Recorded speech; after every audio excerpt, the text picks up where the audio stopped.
जय हिंद दोस्तों, स्वागत है आप सभी का एक बार फिर से हमारे YouTube चैनल दी कॉपी पेन में।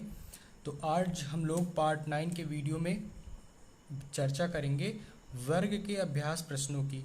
ठीक है, और हमारा वीडियो जो डीएलएड सेकेंड सेमेस्टर मैथ्स का है। बाकी इसके जो क्वेश्चन है वो आप पढ़े रहेंगे तो आपको फ़ायदा सभी प्रतियोगी परीक्षाओं में देखने को मिलेगा और आप वर्ग के बारे में आसानी से, जो हम पिछले वीडियो में उसके फार्मूले वर्ग क्या है उसके बारे में चर्चा किए हैं, ठीक कर चुके हैं। तो वर्ग के बारे में आप लोग जान चुके होंगे। तो इससे पहले जो वीडियो आया था वो उसमें आयत के कुछ महत्वपूर्ण प्रश्न छूट गए थे, उनको हम लोगों ने कवर किया। तो आज के वीडियो में हम लोग भुजा के वर्ग के अभ्यास प्रश्नों की बात करेंगे। तो ये कुछ प्रश्न हैं जो आपके सेमेस्टर एग्ज़ाम में देखने को मिलते हैं इस तरह के। तो सबसे पहले तो नॉर्मल प्रश्न की बात करते हैं। एक 5 सेंटीमीटर भुजा वाले वर्ग का क्षेत्रफल। अगर ऐसा क्वेश्चन आपको मिल जाए कि भुजा दे दिया जाए, क्षेत्रफल निकालना है, तो आप क्या करेंगे? तो जो दिया होता है सबसे पहले हम उसी को लिख लेते हैं। नंबर एक बात, तो हमको साइड दी हुई है, भुजा दी हुई है 5 सेंटीमीटर या 5 सेंटीमीटर, तो हम लोगों ने 5 सेंटीमीटर लिख लिया। अब हमको निकालना क्या है? वर्ग का क्षेत्रफल। तो हम वर्ग के क्षेत्रफल का सूत्र लिखेंगे या फार्मूला लिखेंगे कि वर्ग का क्षेत्रफल होता है भुजा गुणे भुजा। ठीक, या area of square is equal to side into side. ठीक, अब भुजा 5 है, 5 है ना, साइड 5 है, 5 है, तो हम 5 की जगह 5, 5 की जगह 5 रख के दोनों का गुणा कर देंगे तो 25 सेंटीमीटर स्क्वायर आंसर आ जाएगा। सेंटीमीटर स्क्वायर क्यों? क्योंकि यहाँ पर भी सेंटीमीटर है, यहाँ पर भी सेंटीमीटर है, तो सेंटीमीटर स्क्वायर आ जाएगा ना। और हम क्षेत्रफल निकाल रहे हैं तो वर्ग इकाई इसका मात्रक होता है। तो अगर मीटर है तो मीटर स्क्वायर, सेंटीमीटर है तो सेंटीमीटर स्क्वायर, तो 25 सेंटीमीटर स्क्वायर इसका आंसर। अगला प्रश्न है ये, किसी वर्ग का विकर्ण 10√2 है या 10√2 है सेंटीमीटर में, वर्ग की भुजा और परिमाप ज्ञात करना है। तो सबसे पहले वही काम करते हैं जो आपको डाटा दिया हुआ है, जो दिया हुआ है उसको आप लिखते हैं। वर्ग का विकर्ण दिया हुआ है तो हम लोगों ने वर्ग का विकर्ण इज इक्वल टू 10√2 सेंटीमीटर लिख लिया। ठीक, अब हमको वर्ग का विकर्ण का परिभाषा लिखना है। वर्ग के विकर्ण की परिभाषा होती है भुजा√2। ठीक, भुजा√2 होती है, तो हम लोगों ने क्या किया? भुजा√2 लिख लिया। अब जो मैटर या डाटा हमको दिया हुआ है, विकर्ण का वैल्यू जो दी हुई है उसको उसी जगह पुट करते हैं। किया, √2 कट गया, भुजा की वैल्यू 10 आ गई, 10 सेंटीमीटर। ठीक, अब विकर्ण तो निकल गया, अब हम लोगों को परिमाप निकालना है। तो परिमाप क्या होता है? वही बाउंड्री, मतलब ये साइड का प्लस प्लस ये साइड प्लस ये साइड प्लस ये साइड, आप चारों को ऐड कर देंगे तो आ जाएगा। तो 10 है ये, 10, 10 20, 10 30, 10 40, ये आप परिमाप बराबर 4 गुणे भुजा से भी निकाल सकते हैं। तो बहुत ही इजी सवाल है। अगर ऐसे सवाल एग्ज़ाम में आते हैं तो आप आसानी से हल कर लेंगे। देखते हैं हम लोग अपना अगला सवाल। ये सवाल इसको आप अच्छे से अभ्यास कर लें, भूलें नहीं, समझ भी लें। लिखा है 9 सेंटीमीटर भुजा वाले वर्ग से 3 सेंटीमीटर भुजा के कितने वर्ग काटे जा सकते हैं। ठीक, 9 सेंटीमीटर भुजा वाले वर्ग से। अब मान लीजिए कोई 9 सेंटीमीटर वर्ग वाला मतलब एक ऐसा वर्ग है जिसकी साइड कितनी है? 9 सेंटीमीटर। तो इसका एरिया कितना हो जाएगा? 81 सेंटीमीटर स्क्वायर। और ऐसे ही 3 सेंटीमीटर की भुजा वाला वर्ग है तो उसका भी एरिया कितना हो जाएगा? 3 इंटू 3 कितना हो जाएगा? 3 का स्क्वायर 9 हो जाएगा ना। तो ये 9 सेंटीमीटर स्क्वायर हो जाएगा। अब हमको ये देखना है कि जो 81 सेंटीमीटर स्क्वायर क्षेत्रफल आया है बड़े वाले भुजा, वो बड़े वाले वर्ग का, तो हम इसको कट करके 3-3 सेंटीमीटर वाले वर्ग में कट करके कितने वर्ग काट सकते हैं जिनकी लेंथ कितनी हो? 3 सेंटीमीटर भुजा हो। ठीक, यही करना है।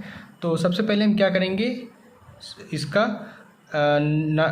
जो 9 सेंटीमीटर भुजा वाले वर्ग का क्षेत्रफल निकालेंगे, 81 आ गया।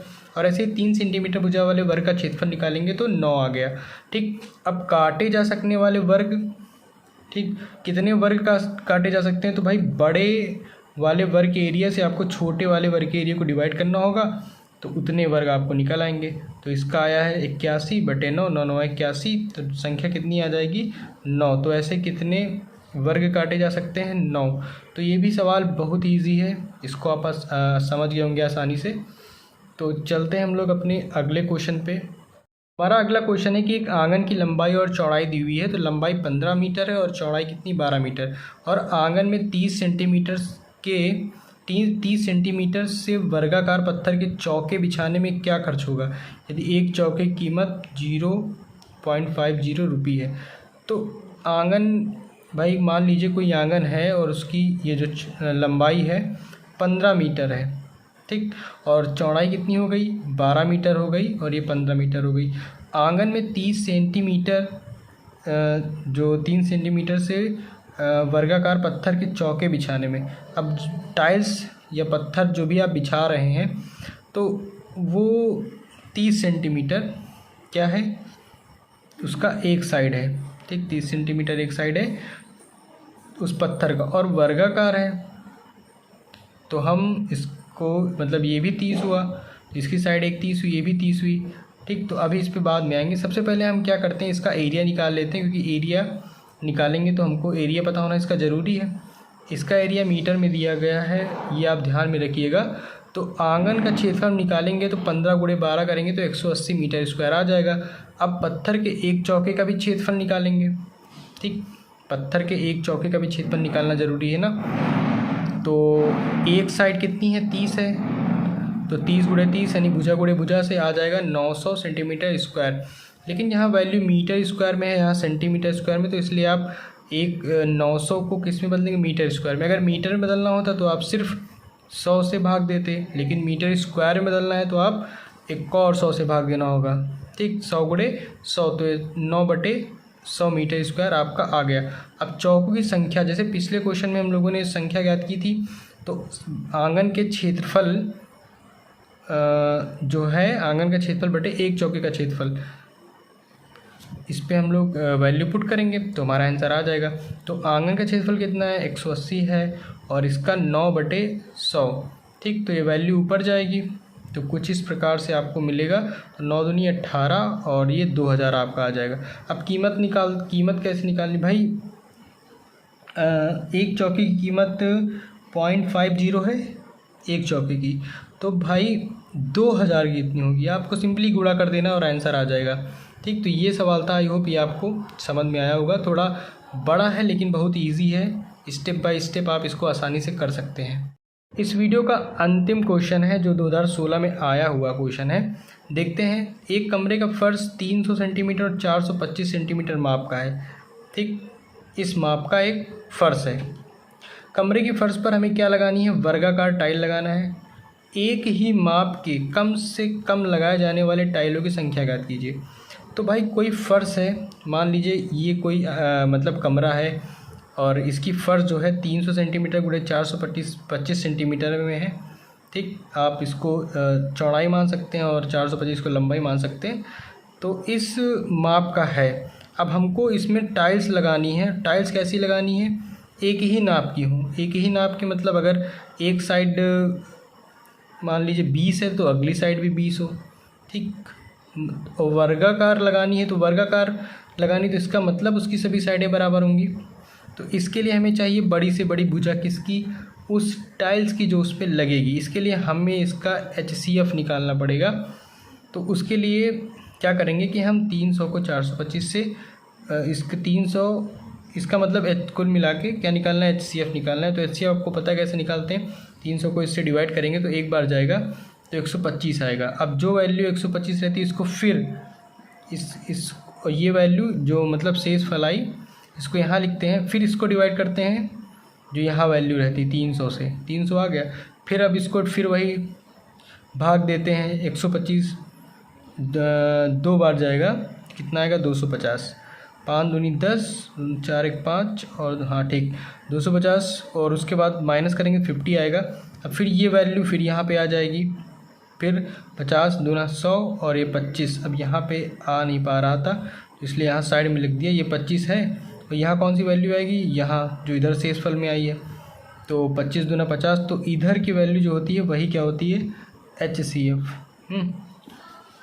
Highest common factor. तो यही हमारी बड़ी सी बड़ी भुजा हो जाएगी। तो अब टाइल्स का क्षेत्रफल निकालेंगे कैसे, तो एक है साइड 25 तो दूसरी 25 हो जाएगी, 25 × 25 और टाइलों की संख्या संख्या अभी जैसे इस वाले सवाल में संख्या निकाले क्षेत्रफल से, एक चौके का क्षेत्रफल को डिवाइड किए थे, वैसे ही कमरे का क्षेत्रफल कितना है फर्श का 300 × 425। अब उसको एक टाइल्स के क्षेत्रफल से डिवाइड कर देंगे तो 25 × 25, तो ये 12 बार में कटेगा और 17 बार में। जब 12 को 17 से गुणा करेंगे तो आपका 204 टाइल आंसर आ जाएगा। तो ये भी क्वेश्चन बढ़िया क्वेश्चन है, इसको आप 1-2 बार अभ्यास करेंगे तो आ जाएगा। समझना है सवाल को, आपको क्या करना है भाई, इसमें बड़ी से बड़ी साइड ज्ञात करनी, वो आपको HCF के द्वारा पता चल जाएगी। जब वो पता चल जाएगी तो आप डिवाइड करके आराम से कर सकते हैं। तो ये कुछ क्वेश्चन हैं जिनके अभ्यास के द्वारा आप प्रश्न पत्र में बढ़िया कर सकते हैं। अगर इस टाइप के क्वेश्चन बनते हैं तो ये है कि छूटेगा नहीं आपका सवाल, आराम से करेंगे, समझ के करेंगे तो सवाल हो जाएगा। ठीक है, बाकी वीडियो में अंत तक बने रहने के लिए आपका बहुत बहुत धन्यवाद। और अगर आप चैनल पर नए हैं तो प्लीज़ चैनल को सब्सक्राइब करें, लाइक करें और दोस्तों को ज़रूर शेयर करें। तो मिलते हैं हम लोग अपने अगले वीडियो में एक नए टॉपिक के साथ।